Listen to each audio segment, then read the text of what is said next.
El director y su retorcido show de marionetas. Todo comenzó una tarde fría, mientras caminaba por una calle casi desierta, llena de neblina.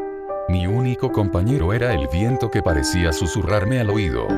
Sentía miedo, no lograba ver casi nada, tan solo me preguntaba a mí misma, ¿cómo rayos llegué a este lugar? Un lugar tan gélido y solitario. Recuerdo haber salido del colegio, rumbo a casa, tomando el camino de siempre. ¿Cómo es posible que me perdiese en un sitio tan solitario? Seguí caminando, la neblina empezó a dispersarse y el viento trajo hacia mí algo, lo tomé del suelo. Era una entrada al teatro en primera fila, para un show de marionetas. Un fuerte ruido atrajo mi atención, levanté la mirada y pude ver un enorme teatro que antes no estaba ahí. Una voz anunciaba que el show iba a empezar. Pensé en que sería buena idea entrar para pedir ayuda, vi a una gran multitud entrar con prisa e intenté llamar la atención de alguien, pero parecían no escucharme. Empecé a desesperarme, estaba a punto de llorar cuando sentí una mano en mi hombro. Me di la vuelta y alcé la mirada. Era un hombre alto de piel blanca, llevaba un traje similar al de un director de circo pero totalmente negro, con sombrero a juego.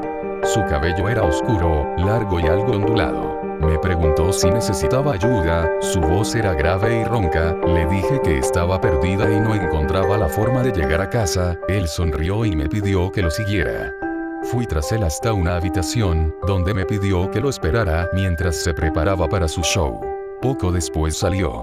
Su rostro estaba pintado con una figura similar a un rombo en su ojo izquierdo, pero con las puntas más finas de cada lado, sus labios coloreados de negro, dando la impresión de que las comisuras eran más largas. Me miró con una enorme sonrisa y me llevó hasta donde se encontraba el público.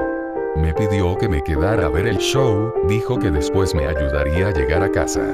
Se fue.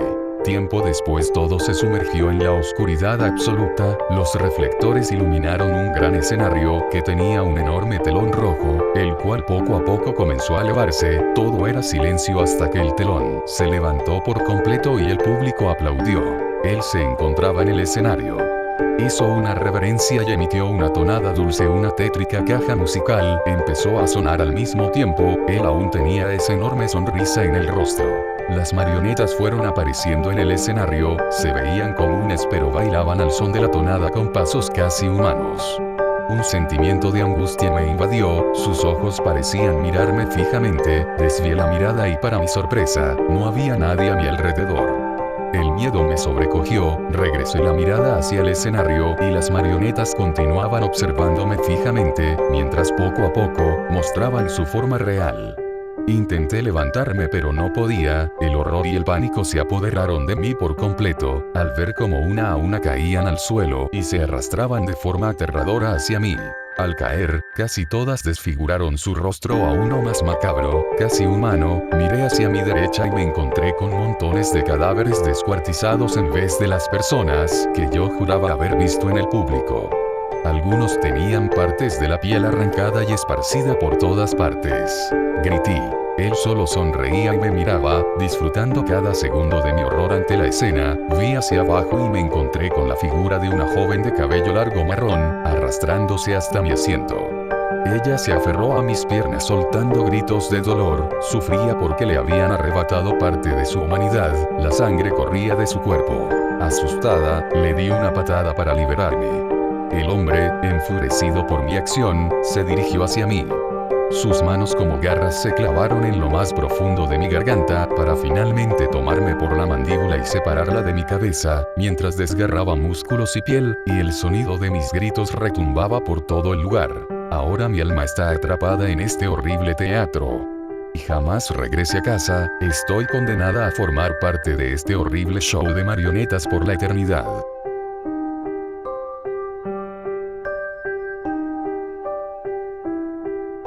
El rompecabezas maldito. Si había un pasatiempo que le encantará a la familia López, era el de armar rompecabezas. Los coleccionaban por montones y se sentaban por horas en la sala familiar a hacer coincidir las piezas, dándole vida a paisajes diversos, y animales y personajes. Con el tiempo se hicieron tan buenos en aquello, que fueron buscando puzzles cada vez más complicados y con cientos de piezas. Su búsqueda de un nuevo desafío los llevó a una extraña tienda de antigüedades, llena de muebles cachivaches y objetos extraños. Su atención recayó inmediatamente en el rompecabezas de más de 1000 piezas que descansaba en un rincón. La caja era completamente negra y no mostraba la imagen que se supone reproducía aquel complicado juego. Tras analizar las piezas tampoco encontraron ningún indicio de cuál sería el resultado final. Ese rompecabezas lo trajo un hombre muy raro, les hizo saber el dueño de la tienda. Al parecer, lo sacó de la casa de un tipo al que condenaron a muerte en Europa del Norte, por supuesta brujería. Se decía que estaba maldito. Pero qué interesante, exclamó la matriarca de la familia, que lejos de horrorizarse por tan macabra historia, parecía encantada con el rompecabezas. Nunca habíamos tenido un puzzle con una historia tan pintoresca. Y además, con imagen sorpresa. Será un reto emocionante para hacer todos juntos, le dijo su esposo. Nos lo llevamos. ¿Están seguros? Sí, claro. Cóbrenoslo, por favor. El dependiente les hizo el cobro pertinente y juntos, los López y sus hijos volvieron a casa, impacientes por comenzar aquel juego. Vertieron todas las piezas en la mesa de café de la sala de estar y entre risas y bromas, se hicieron a la tarea de completarlo, un proceso que les llevaría de menos, varias horas. El rompecabezas era considerablemente grande y complicado. Durante los primeros minutos, el ambiente habitual de diversión prevaleció sobre ellos, pero al cabo de un rato todos se habían sumido en un profundo silencio. Ya ninguno hablaba, ni emitía el más mínimo sonido. Ni siquiera parpadeaban. Una súbita obsesión por armar el puzzle hasta el final se había apoderado de sus cuerpos, y mientras entrelazaban más y más piezas, un escalofrío les recorrió los cuerpos al reconocer sus propios rostros en aquel lienzo perverso. A pesar de todo, continuaron armándolo hasta el final, intrigados por saber cuál sería la escena final que conformaría aquel tablero siniestro. La hija menor de los López colocó entonces la última pieza. Varios días después, la policía ingresó a su domicilio alertada por los vecinos. Estos se quejaban de un nauseabundo olor que brotaba del interior y estaban preocupados porque no habían visto salir a nadie de la familia. Les encontraron en la sala de estar, muertos y ensangrentados. Al parecer los López habían enloquecido y se habían atacado los unos a los otros hasta matarse. Pero eso no fue lo que más asustó a los oficiales. En la mesa de centro, un enorme rompecabezas recreaba a la perfección la horrible escena que abarcaba.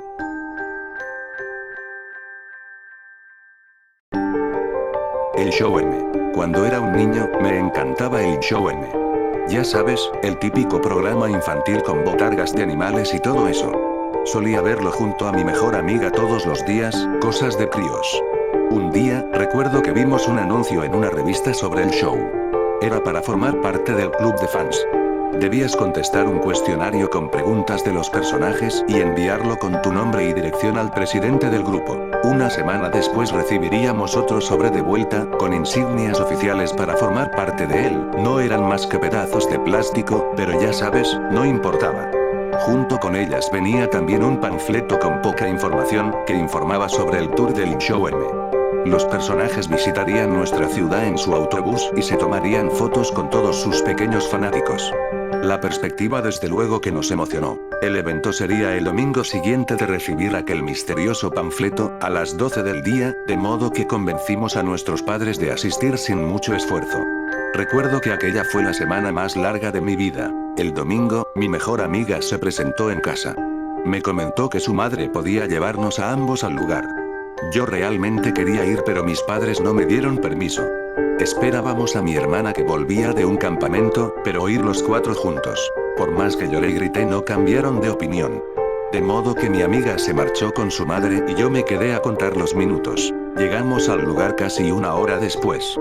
Yo estaba realmente molesto, pero aliviado de que al menos no iba a perderme la diversión. Sin embargo, había algo que estaba mal. La multitud que aguardaba en el sitio era casi enteramente de padres y muchos se veían preocupados. No había rastro del autobús del show por ninguna parte. La madre de mi amiga se acercó a nosotros. Nos contó que los chicos del programa les habían explicado que habían hecho un set especial a unos pocos kilómetros de distancia y que querían llevar a los niños.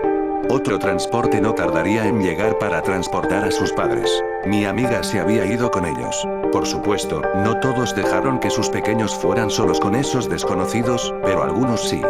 Y es que, ¿cómo iban a desconfiar?